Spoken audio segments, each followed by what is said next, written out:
रानी की जांघ पर बना तिल देख राजा के पैरों के नीचे से जमीन खिसक गई। राजा ने विचार किया, हो ना हो रानी की तस्वीर बनाने वाला यह चित्रकार इससे पहले भी रानी से मिल चुका है। मन में यह विचार आते ही राजा के तन बदन में आग लग गई। उसने मंत्री को आदेश दिया कि रानी की तस्वीर बनाने वाले उस चित्रकार को तुरंत बुलाओ। उससे कहना, राजा तुम्हारी कारीगरी से खुश होकर तुम्हें इनाम देना चाहते हैं। राजा का हुक्म पाकर मंत्री ने तुरंत उस चित्रकार को फिर से राजमहल बुलवा लिया। जब वो चित्रकार राजा के सामने पेश हुआ तो उसे देख गुस्से से लाल पीले राजा ने जल्लाद को हुक्म दिया, पकड़ कर ले जाओ इस हरामजादे को और जंगल में ले जाकर गर्दन उड़ा दो इस दुष्ट की और इसकी नापाक आंखें निकालकर मेरे लिए ले आना।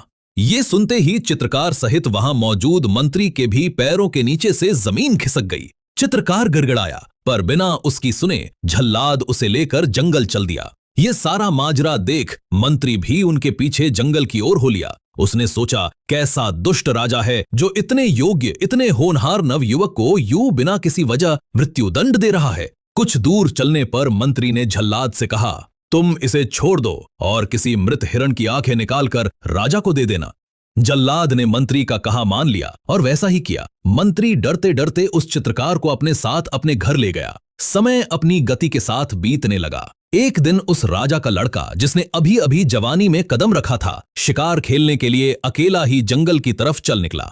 जब वो जंगल के अंदर गया तो उसे एक शेर की गुर्राहट सुनाई दी। शेर की आवाज सुन राजा का लड़का घबरा गया और घोड़े से उतर भागकर एक वृक्ष पर चढ़ गया। जब तक वो वृक्ष पर चढ़ा, इतने में शेर भी वहां आ पहुंचा। राजकुंवर ने जब वृक्ष पर चढ़कर देखा तो वहां ऊपर एक रीछ बैठा हुआ था। मारे भय के कुंवर के प्राण सूख गए।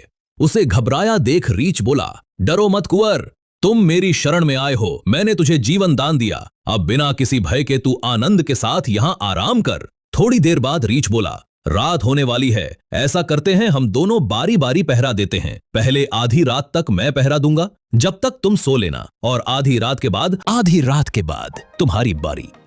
रीछ की बात से कुंवर खुशी खुशी सहमत हो गया। इस तरह राजकुंवर सोने लगा और रीछ पहरा देने लगा।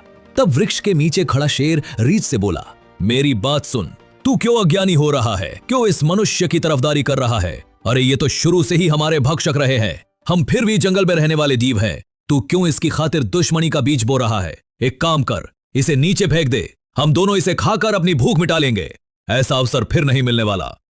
शेर की बात सुन रीछ ने जवाब दिया, सुनो बाघ, इस वीडियो को पूरा देखने के लिए चैनल को सब्सक्राइब करें। मैं